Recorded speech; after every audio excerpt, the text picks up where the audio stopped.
Solo a modo de repaso. Mm. Esta parte, bueno, este esquema es de la filosofía presocrática. O sea, ya habíamos hecho una distinción, ¿no? De que hay un periodo de tiempo antes del nacimiento, mejor dicho, antes de que Sócrates empezara a desarrollar su esquema filosófico. A ese periodo de tiempo se le conoce como filosofía presocrática, ¿no? Entonces, había una distinción que ya les había indicado. ¿En qué consistía? En que todo este periodo, ¿no? Todo este periodo está centrado en el problema del cosmos, ¿no? El cosmos como la totalidad de cosas que yo puedo observar, ¿no? Entonces, de hecho, yo me pregunto, eh, de dónde vienen las cosas, a dónde van, etcétera, ¿no? Y lo importante de la filosofía presocrática era que se empieza a plantear los primeros cuestionamientos. ¿Eso qué significa? Que ya no simplemente, como les había dicho, ya no simplemente estoy empezando a creer, ya no creo solamente en mitos, ¿no? Escucho el mito de por qué llueve según la mitología nórdica, ¿no? Escucho el mito de por qué hay sequía, según la mitología nórdica. Entonces, yo ya no dejo de confiar en eso y yo empiezo a preguntarme, ¿no? ¿Por qué lloverá? Y así se va planteando la cuestión. Y habíamos visto que los primeros representantes eran los jonios, ¿no? ¿Dónde nace la filosofía? En la ciudad de Jonia, ¿no? En Asia Menor, que es una ciudad eminentemente griega. Entonces allí se considera a Tales de Mileto como el primer filósofo, porque es el primero que se plantea la cuestión, ¿no? ¿De dónde viene todo? ¿No? ¿Cuál es el origen de las cosas? ¿No? O sea, ¿cuál es el principio que nosotros le habíamos llamado arjé? ¿No? Entonces, todos estos filósofos tienen un arge como propuesta o arges también, ¿no? Dependiendo. Si solo hay un principio, entonces decimos que son monistas. Si hay varios principios, decimos que son pluralistas, ¿no? Eso ya bueno, está en la diapositiva también, lo pueden ir repasando. Ahora, Tales de Mileto que decía que el arge era el agua, ¿no? Luego estaba el señor Anaximandro, que decía que el arge era el apeiro o lo indefinido, ¿no? No es una sustancia material, pero no definida, sin forma, etcétera. Hay que notar lo siguiente, que los presocráticos son netamente, se podría decir materialistas, porque para esa época no había mucha distinción entre lo que era la materia y el espíritu, ¿no? Es una época muy temprana en la historia de la filosofía, entonces es muy inexacto decir que ellos eran materialistas y que jamás se dieron cuenta del espíritu, no, es que era una época temprana, estaba en desarrollo recién, entonces hay que ser justos también. Anaxímenes, por el contrario, decía que el arge era el aire, ¿no? Entonces, no hay mucho problema aquí, aunque de hecho hay algunos detalles que ya lo deben repasar también por cuenta propia en las diapos. Hay un periodo que también se puede decir que son de los metafísicos, es decir, los que van un poquito más allá de lo que plantean los primeros filósofos jonios, ¿no? Está Heráclito, al cual también le llamaban el oscuro, que plantea, ¿no? Esta cuestión del uno, ¿no? Entonces Heráclito, por ejemplo, dice, todo está en movimiento y probablemente no haya nada estático y todo fluye, ¿no? Parménides, por el contrario, dice, el movimiento no existe, no hay nada estático, pero los dos están de acuerdo en que hay un uno. Heráclito, pero dice que hay un uno, pero que ese uno a la vez son varios. En cambio, Parménides dice, bueno, sí hay uno, pero no hay varios, solo es uno, ¿no? Solo es uno. Y luego vienen los famosos pitagóricos, ¿no? Obviamente, Pitágoras de Samos, Zenón de Elea. Les hice ver un video incluso de una de las propuestas de Zenón. Y bueno, Pitágoras, ¿no? Que dice que el arjé son los números y que todo está constituido de números.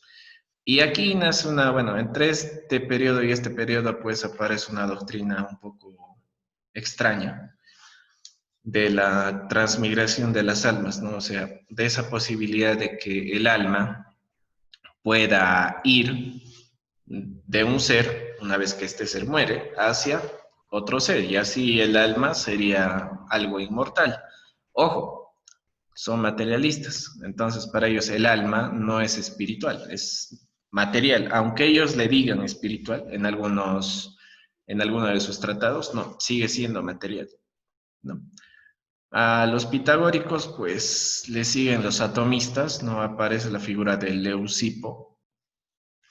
Y bueno, netamente hace el primer planteamiento de que la materia, o sea, de lo cual estamos formados, podrían ser simplemente átomos, ¿no? O sea, pequeñas bolitas, pelotitas, como le quieres llamar, indestructibles y que son eternas, ¿no? Que simplemente pues, pueden chocar entre ellas y formar cuerpos, luego separarse, etcétera, ¿no? Claro, y luego al final, aunque no es tan exacto, ¿no? Aparece Empédocles y aparece el señor Anaxágoras, ¿no? Empédocles desarrolla un poco más esto del uno y dice, ¿no? Que probablemente los principios o la materia, de hecho deben ser átomos pequeñitos, pero él ya también considera que solamente son cuatro, ¿no? O sea, el agua, el aire, la tierra. En cambio, Anaxágoras dice, no, en realidad, o sea, sí son como átomos pequeños, pero que se juntan o se separan gracias al llamado nous, o el nous o la inteligencia, ¿no? Que es bastante avanzado, ¿no? Es a partir de él, más que todo, que Sócrates empieza a plantear su propia filosofía, ¿no? Ya lo vamos a ver en las diapos. Sócrates era un lector de Anaxágoras. Entonces, ¿por qué plantea Anaxágoras esto de la mente? Porque Empédocles había dicho que lo que une al fuego, a la tierra, al agua, ¿no? Cuando éstas se unen y forman una materia, podemos decir que los une el amor, ¿no? Y que los separa el odio, lo cual no es tan científico que digamos, ¿no? Y cuando Anaxágoras plantea el nous, pues es una novedad, sin embargo, no lo llega a desarrollar y por eso Sócrates, después, cuando tiene un pequeño incidente en el famoso oráculo de Delfos, ya desarrolla más a profundidad esto del nous, ¿no? Entonces, podríamos decir de alguna manera que la persona o el filósofo que influye un poquito más que el resto en Sócrates es Anaxágoras, ¿no? Gracias a qué? Al nous, porque era un poco más convincente para él que estas explicaciones del arge, como el agua, el fuego, etcétera. Entonces, es un pequeño resumen, ¿no? A modo de repaso. Ahora, lo que vamos a hacer ahora es la filosofía socrática. Primero, les dije que íbamos a hacer un pequeño reajuste. Entonces, lo vamos a dividir en dos. Primero, lo que vamos a hacer es esto. Todo lo que es la sofística y las escuelas menores de Sócrates. ¿Ya? Esto lo vamos a hacer hoy día. ¿Por qué? Porque me parece un poco más didáctico que tanto la filosofía de Platón, ¿no? La filosofía de Platón y la filosofía de Aristóteles ya se hagan junto con lo que es el helenismo, ¿no? El helenismo romano. Ahora, lo voy a explicar este cuadro para que se entienda. La filosofía socrática se puede dividir algo así, ¿no? No es tan exacto, ¿no? Y en el CEPRO, en el balotario, de alguna manera también no hay un diagrama que me diga, mira, lo tienes que considerar así. Entonces, no hay problema, ¿no? Al final es la misma información. Podemos decir que ha habido un periodo de los llamados sofistas, ¿no? ¿Qué era un sofista? De alguna manera, y es lo que se consideraba, un sofista era una persona sabia. Con el tiempo, pero, se ha inclinado esa definición a que los sofistas eran personas que hacían lo que sea, por ganar. Se van a dar cuenta que el campo de acción de un sofista son los juicios, ¿no? Entonces, si alguno está pensando ser abogado, imagínese que está en un tribunal y si habría un sofista ahí, claro, sería una imagen más o menos perfecta de lo que ahora es un abogado. ¿Por qué? Porque tenía que defender una causa, tendría que manejar bastante lo que es la retórica, la erística, o sea, recursos para poder sostener su argumento, ¿no? Eso era un sofista, entonces, aparte, a diferencia de ellos, por ejemplo, los sofistas cobraban, ¿no? O sea, no era gratis. Si yo quería recibir enseñanza o algo de un sofista, tenía que pagarle. Eran como docentes pagados, ¿no? O sea, no implica que yo, por ejemplo, sea un sofista. Eh, es solo la denominación que les dieron en ese entonces. Ya van a ver por qué también. Hay algunos sofistas importantes, ¿no? Por ejemplo, Protágoras. Va a estar Hipias, va a estar Pródico y de repente alguno que se me escapa por ahí. Después de aquí, pasando a los sofistas, vamos a ver ya la figura de lo que fue Sócrates, que es bastante amplio y por eso también es que he optado por la división. Si no, se iba a acumular bastante. De Sócrates, todo lo voy a decir ya en las diapos, ahora no. Simplemente te adelanto que algunos consideran, aunque no es exacto, porque Sócrates nunca quiso fundar escuelas determinadas, se dice que salieron dos escuelas a partir de las enseñanzas de Sócrates, unas escuelas menores y unas escuelas mayores. Las escuelas menores, pues vamos a ver estas tres, la escuela de Menara, la escuela de lo que fueron los primeros cínicos. Aquí justamente vamos a ver la anécdota del famoso Diógenes, al cual también le solían llamar el perro, por una razón, no es que era infiel ni nada por el estilo. Y vamos a ver a los Cirineos, ¿ya?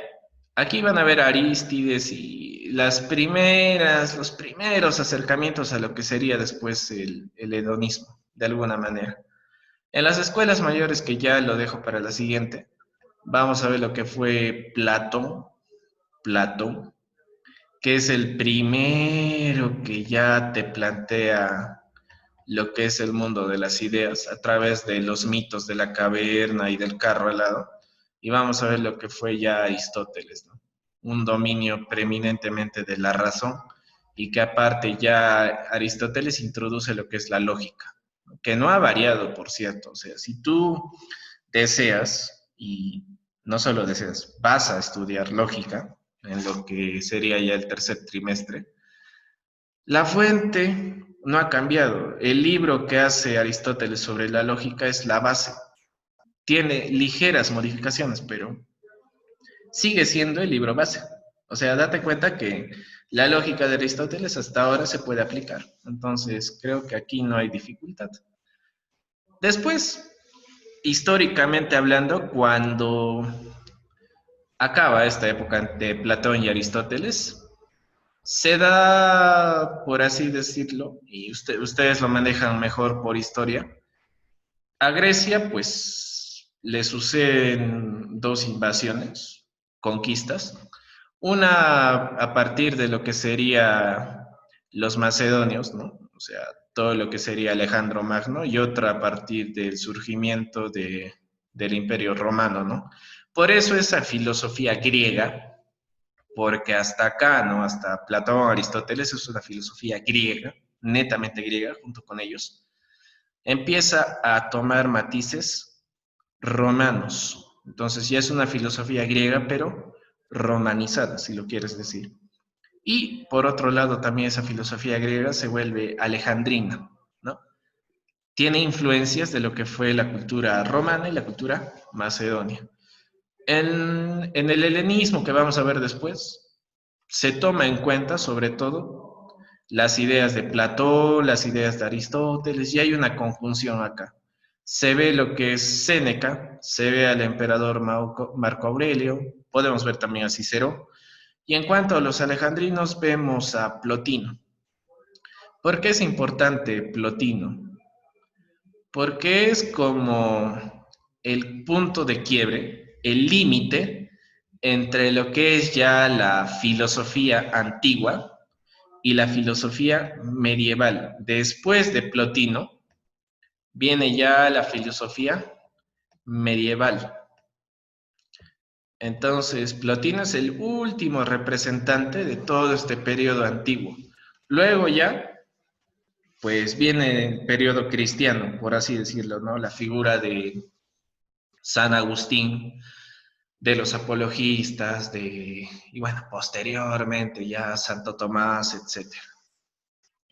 Entonces, fíjense, ¿no? O sea, les dije al inicio de la clase pasada, todo este asunto es sumamente histórico, es netamente historia, por eso traten de repasar bastante todas las balotas, los temas que tienen que ver con lo que es la historia y el desarrollo de lo que es Grecia.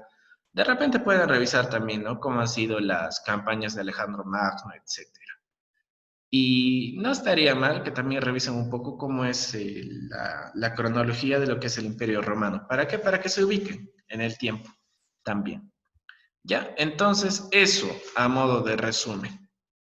Es un pequeño resumen, ¿no? De lo que vamos a hacer de aquí un ratito. ¿Alguna pregunta, chicos? Hasta ahí, para no cansarlos. Nada, entonces... Ah, hay preguntas. No, no hay, ya. Entonces, normal. Voy a... Ahora sí, voy a compartir lo que son las diapos. Entonces, fíjense, ¿no? Justamente como les había indicado, este asunto es el periodo socrático, porque ya hemos pasado el presocrático, vamos a tocar solo la sofística, Sócrates y las escuelas menores. Entonces, ¿qué eran los sofistas? Como ya les había dicho, eran personas, filósofos, aunque no todos terminaron siendo filósofos, que cobraban por sus enseñanzas, ¿no? Ahora, a este periodo, sí, a ver, denme un ratito. Ya. Ahora, a este periodo, obviamente, le podemos llamar sofística, pero como indica y es muy claro, no se considera una escuela, ¿no? Simplemente fue como un movimiento. Digamos que de pronto a ti ahora, en el año 2020, no sé, te da la gana de vestirte con pantalón roto, por algún motivo ya. Y te da la gana también de, no sé, hablar ¿de qué? Ya hablar de K-pop, digamos. Entonces, ¿cuál va a ser el movimiento que dirige a las personas que hablan de K-pop y que usan pantalón roto? Digamos los chino lovers, lo vamos a llamar. Entonces, ese movimiento de personas que usan pantalón roto y hablan de K-pop van a ser los chino lovers. Es algo así. Y si te das cuenta, eso no necesariamente hace de que tú pienses igual que el otro y que pienses igual que el otro. Simplemente hay cosas en común que los unen, pero no es que piensen igual. A eso es a lo que se llama un movimiento. No es una escuela, porque si fuera una escuela, entonces yo diría, bueno, como es una escuela, quiere decir que él enseña algo, entonces yo, como soy de la misma escuela, enseño lo mismo y así. Entonces no era una escuela, era un movimiento, simplemente. Ahora, ¿bajo qué circunstancias se da? Sucede que entre las personas, entre los filósofos, hay un creciente escepticismo, ¿no? ¿Por qué? ¿Por qué? Justamente por el asunto cosmológico. Si te acuerdas, en la clase pasada te dije, el problema del uno, o sea, el problema del ser, no llegó a resolverse, ¿no? Por un lado, tenías a un Heráclito que te decía que todo está en movimiento. Y por otro lado, tenías un Parménides que te decía, no, no existe el movimiento. Entonces, ¿tú en qué te quedabas? En la nada, o sea, te llenabas de dudas y decías, entonces, si no se ponen de acuerdo, no puede estar seguro de nada. Y a esa postura se le llama escepticismo, ¿no? El escéptico es el que no está seguro, ¿no? Tú le enseñas algo y no, o sea, no puedo estar completamente seguro de lo que argumentas. Yo puedo pensar que no es cierto por completo. Esas fueron, entre comillas, las consecuencias de todo el periodo socrático, escepticismo. Ahora, una consideración histórica. Estamos hablando de Grecia, ¿no? Entonces, esto más o menos se desarrolla entre el siglo V y el siglo IV antes de Cristo. Más o menos ese es el periodo de los sofistas, el periodo socrático, más o menos es ese. Entonces, en Grecia, obviamente, había relación con varias culturas. Lo puedes revisar también por historia. Por eso dice, entonces, como los filósofos, los sofistas, veían que habían diferentes pueblos que de pronto venían, tú como griego tenías que preguntarte, ¿no? Tenías que preguntarte, ¿no? A ver, no sé, viene un tracio, que era una cultura antigua, viene un tracio y me pregunto, ¿su cultura será mejor que la mía? ¿Los hombres allá serán mejores que los griegos? ¿Pensarán mejor? Etcétera. Esa reflexión fue el eje central de, por así decirlo, ¿no? Lo que desarrollaron los sofistas.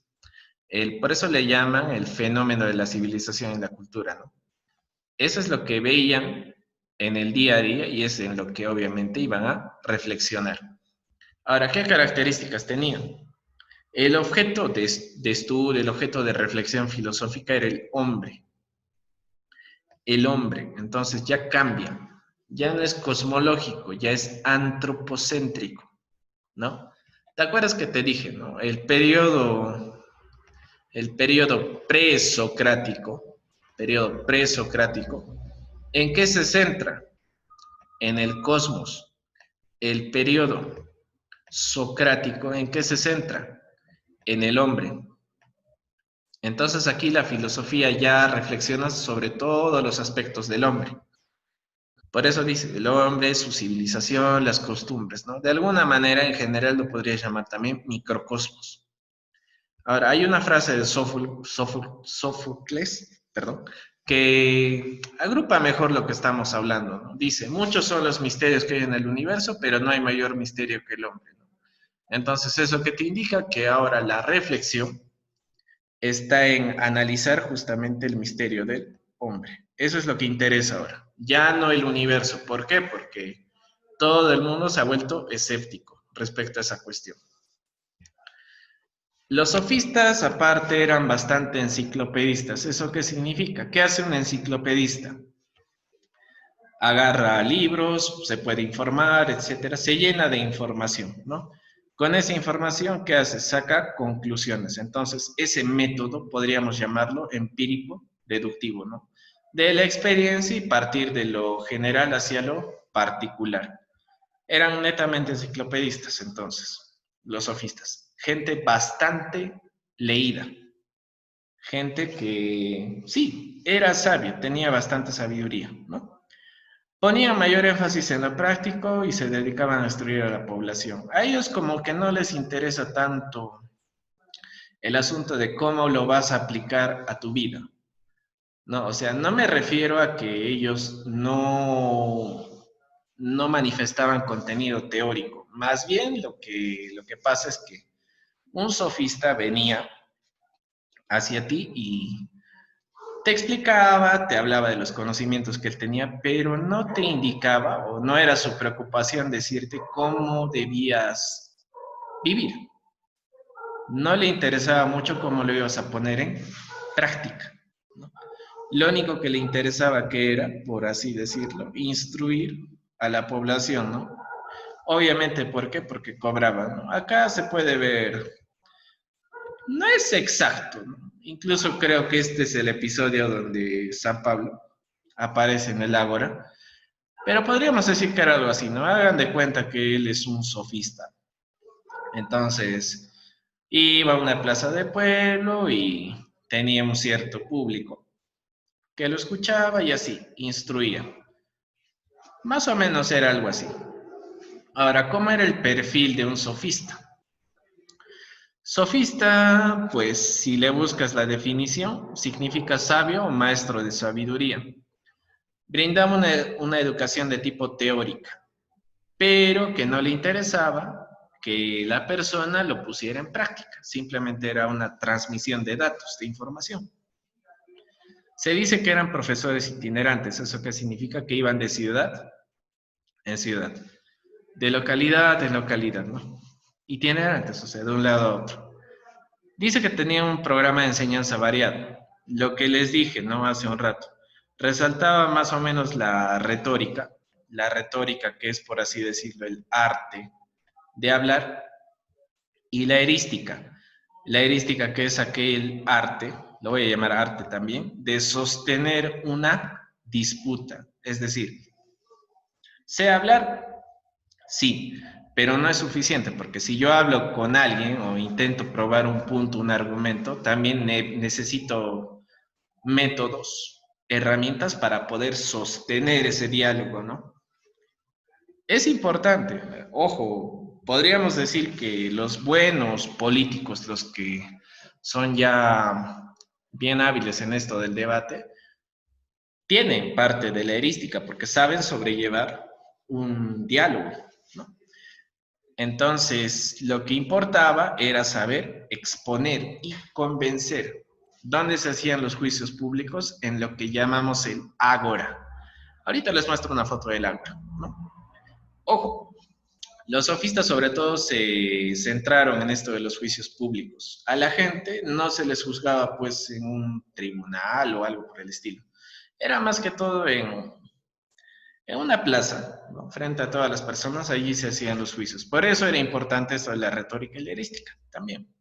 Ahora, ¿pedían remuneración? Sí, tenías que pagarle por lo que él te enseñaba. Por lo general eran escépticos, ya hemos dicho que es escéptico, y relativistas. ¿Eso qué significa? Que para ellos no existe una sola verdad. Pueden ser varias verdades, ¿no? No existe una sola. Y tenían una fe ciega en el poder humano. ¿Eso qué significa? Que confiaban bastante en la capacidad de la persona, ya que la instruían en retórica y en erística, ¿no? Este es el ágora, ¿no? Como ven, es una plaza muy concurrida. Por aquí podría decirse que se hacían los juicios y así. Ya chicos, les mando otro link para ver quiénes están enganchados.